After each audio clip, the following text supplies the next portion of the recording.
इसलिए आचार्य भगवंतों ने उन्हें पुण्यात्मा नहीं कहा जिनके ऐसे पुण्य प्रकृतियों का उदय चल रहा है, अपितु आचार्यों ने उन्हें पुण्यात्मा कहा जिन्होंने पुण्य का आश्रव पुण्य के उदय में करना प्रारंभ किया। बहुत अच्छे से समझना, हमने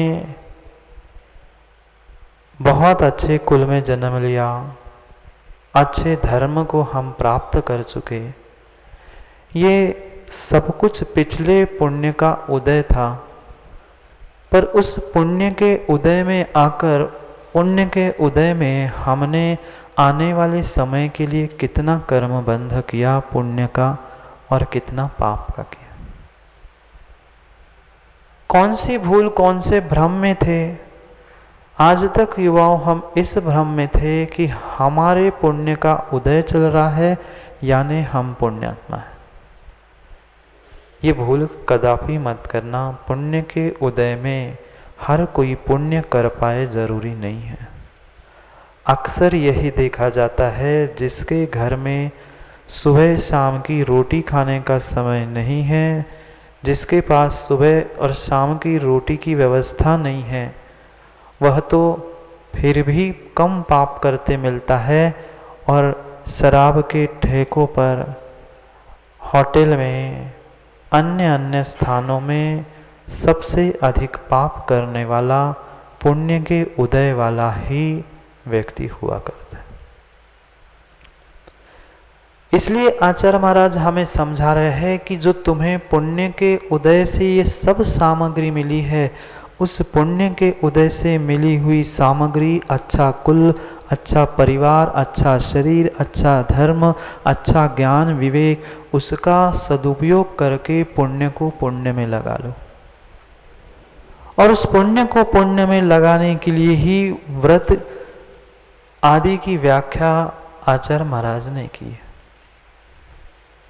चाहे दोनों प्रकार के धर्मों में से किसी एक प्रकार के धर्म को व्यक्ति प्राप्त कर ले, एक तो साधु नहीं तो श्रावक, पर आवश्यकता है कि उन व्रतों को व्यक्ति को निर्दोषता से पालन करना होगा। इस निर्दोषता को प्राप्त करने के लिए, उस भूल को ठीक करने के लिए यह बात हमें निर्णय करनी थी और उसी बात को हमें समझना है कि पुण्य उदय में आना मतलब पुण्य कमाना नहीं है। पुण्य धुआं और राख की तरह नष्ट हो चुका है। जब हमें पुण्य के उदय से ये साधन मिले ही है तो उसका सदुपयोग करके जीवन में कुछ व्रत, नियम, संयम, कुछ ना कुछ हमें अवश्य ही ग्रहण करने होंगे। और उसके लिए ही इन प्रतिक्रमण आदि अनेक आगम ग्रंथों में आचार्यों ने श्रावकों के लिए भी व्रत, नियम और एक देश संयम का व्याख्यान किया है। पढ़ते हैं, एक देश संयम की व्याख्या करते हुए, श्रावकों के 11 धर्मों की व्याख्या करते हुए आचार्य महाराज हमारे लिए आज क्या समझाने वाले। कल तक हमने दर्शन प्रतिमा की व्याख्या समझी। सम्यक दर्शन से शुद्ध जो 5 उदंबर फल और 7 व्यसनों का त्याग करता है, वही प्रथम दर्शन प्रतिमाधारी हुआ करता है। ये कल तक हमने समझा था। उसके अतिचार, अनाचार, दोष भी संक्षेप में समझने का हमने प्रयास किया। आकांक्षा, शंका, जुगुप्सा, पर की प्रशंसा, स्तुति, ये उस दर्शन प्रतिमा के अतिचार थे। अब जहां से 5वां गुणस्थान प्रारंभ होने वाला था, ऐसे पंचम गुणस्थानवर्ती व्रती श्रावक की व्याख्या आचार्य महाराज दूसरी व्रत प्रतिमा में करने वाले। पहले व्रत प्रतिमा का स्वरूप समझते हैं, फिर उसके अतिचारों को भी समझने का प्रयास करते हैं। देखना, व्रत प्रतिमा जो आचार्य महाराज ने व्रत प्रतिमा का स्वरूप लिखा है उसको पढ़ते हैं। पंचय अणुवयायिम गुणवयायिम हवन्तितः तिन्हि सिक्खावयायिम चत्तारि जानम वदियम मिठाणमी। 378 पृष्ठ। एक एक शब्द आपके सामने आने वाले हैं, देख लेना। कौन सी प्रतिमा? दूसरी व्रत प्रतिमा, जहाँ से पंचम गुणस्थान प्रारंभ होने वाला है, ऐसे पंचम गुणस्थान वर्ती व्रत प्रतिमा की व्याख्या यहाँ पर प्रारंभ हो रही है। जहाँ पर 12 व्रतों की व्याख्या होती है, ऐसे 12 व्रतों की व्याख्या वाले, 12 व्रतों का पालन करने वाले वह व्रत प्रतिमा की व्याख्या यहाँ पर समझते हैं। पंचय अणुवयायिम गुणवयायिम तिन्हि सिक्खावयायिम चत्तारि। पहले तो शब्द ही समझ ले। दूसरी प्रतिमा, व्रत प्रतिमा आपके सामने है। पंच अणुवयायिम, 5 अणुव्रत। कितने? 5 अणुव्रत। गुणवयायिम तिन्हि, गुणव्रत 3। सिक्खावयायिम चत्तारि, 4 शिक्षा व्रत। कितने हुए? 5, 3 और 4। 5, 3 और 4, 12 व्रत। जान वदियम्मी ठाणम्मी, यह व्रत प्रतिमा के स्थान जान लेना, ऐसा व्रत प्रतिमा का संक्षेप से व्याख्यान समझेंगे। 5 अणुव्रत कौन से, 3 गुणव्रत कौन से, 4 शिक्षाव्रत क्या होते हैं, संक्षेप में पहले व्रत प्रतिमा का स्वरूप समझे। 12 व्रत जहाँ होते हैं उसे व्रत प्रतिमा कहते हैं। कौन से 12 व्रत? फिर उनको मोटा मोटी 3 विभागों में विभाजित किया। एक अणुव्रत, एक गुणव्रत और एक शिक्षा व्रत। 12 व्रतों को 3 विभागों में विभाजित किया। अणुव्रत, गुणव्रत, शिक्षा व्रत। 5 अणुव्रत, 3 गुणव्रत और 4 शिक्षा व्रत वहाँ लिखा है। पंच अणुवयायम, अणुवय यानी अनुव्रत। तिन्हि गुणवयायम, 3 गुणव्रत। चत्तारि सिक्खावयायम, 4 शिक्षा व्रत। इन 12 को मिलाकर जो इसका निरतिचार रूप से पालन करता है उसके पास ही व्रत प्रतिमा होती है। अब समझने का हमें यह प्रयास करना है कि ये 5 अणुव्रत कौन से होते हैं। 5 प्रकार के प्राप सुयश, 5 पाप पता है? 5 पाप, खड़े हो जाओ। 5 पाप बताओ। हिंसा, झूठ, चोरी, कुशील और परिग्रह। बैठ जाओ। ये 5 पाप कहे गए हैं और इन 5 पापों से जो विरक्ति है उसका ही नाम व्रत है। उमा स्वामी महाराज स्पष्ट रूप से कहते हैं विरतिर्व्रतम, मात्र हिंसा नहीं करना, इसको उन्होंने व्रत निर्मल जी नहीं कहा। मात्र संकल्प ले लिया हम तो झूठ नहीं बोलेंगे, नहीं, उससे विरक्ति का नाम परिपूर्ण रूप से हिंसा को छोड़ देना, झूठ बोलना छोड़ देना, विरतिर्व्रतम, विरक्ति को प्राप्त होना, यह व्रत है। और उन्हीं व्रतों की व्याख्या यहाँ पर कर रहे हैं कि श्रावकों की अपेक्षा से 5 अणुव्रत, जो 5 पाप है, उन 5 पापों से एक देश छुटकारा या एक देश विरक्ति जो है वह अणुव्रत है।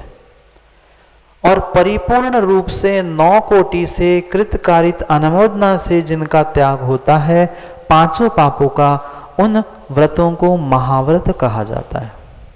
समझ में आया? पूर्ण रूप से पापों को छोड़ देना ये महाव्रत कहलाता है, और एक देश छोड़ देना ये अणुव्रत, अणु यानी छोटा, महा यानी बड़ा।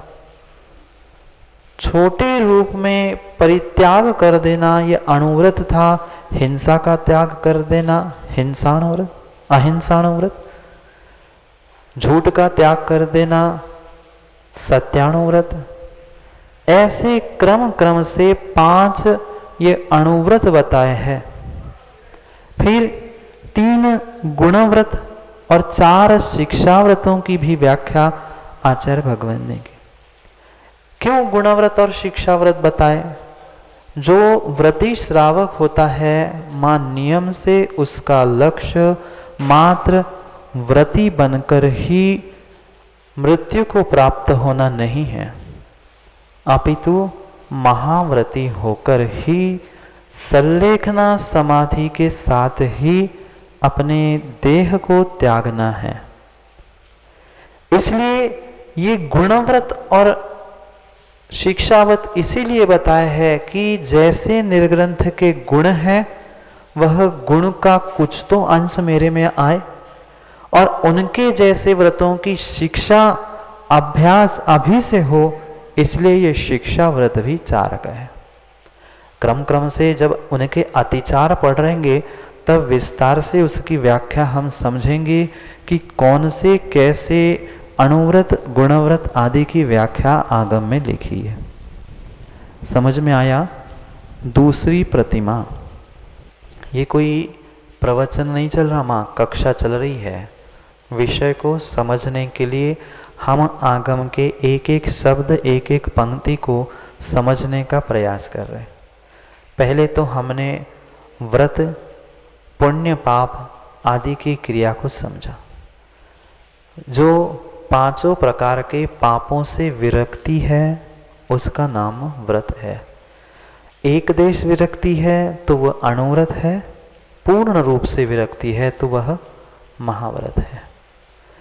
अब अणुव्रत के साथ साथ कुछ गुणव्रत शिक्षाव्रत भी है।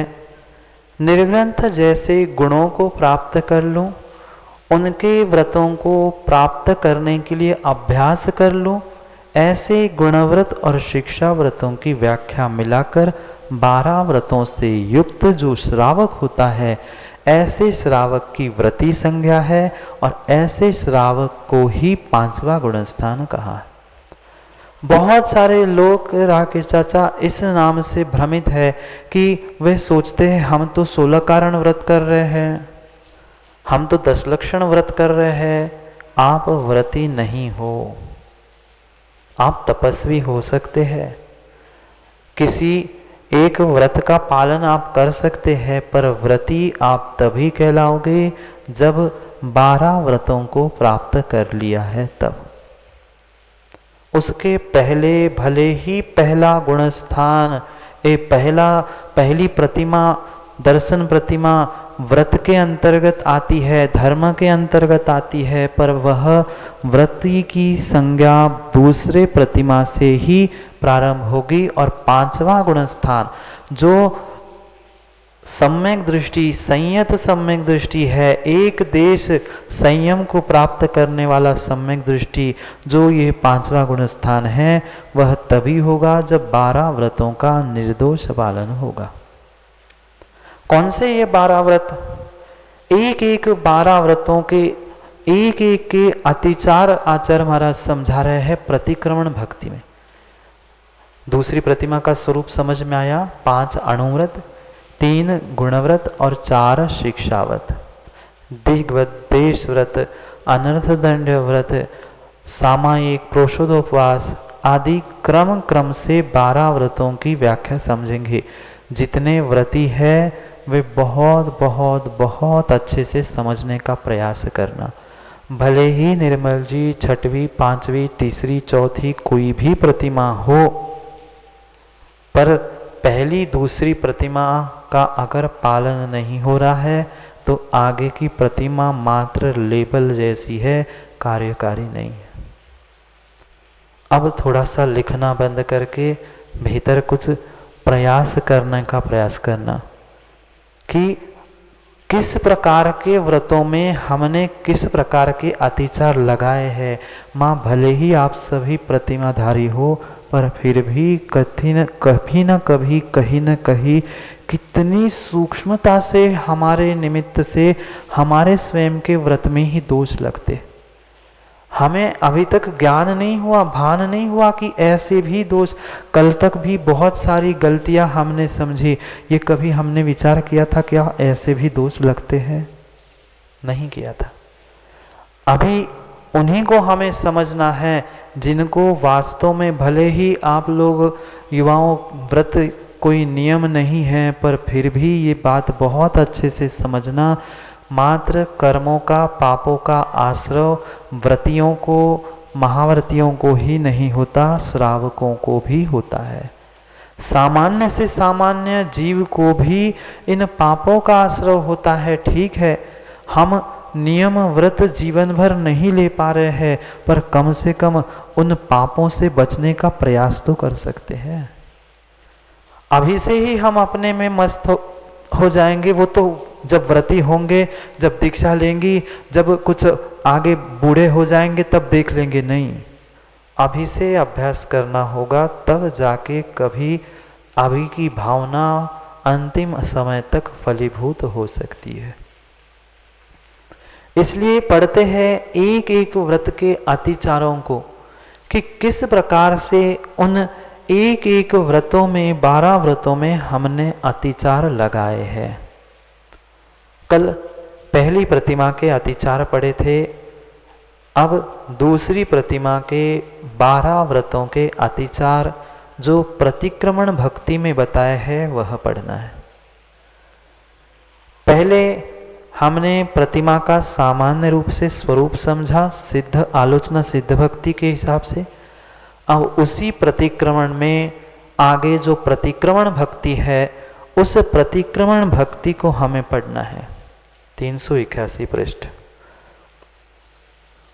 वहां पर पहली प्रतिमा के व्रतों के अतिचारों के उपरांत दूसरी प्रतिमा के अतिचार समझा रहे हैं।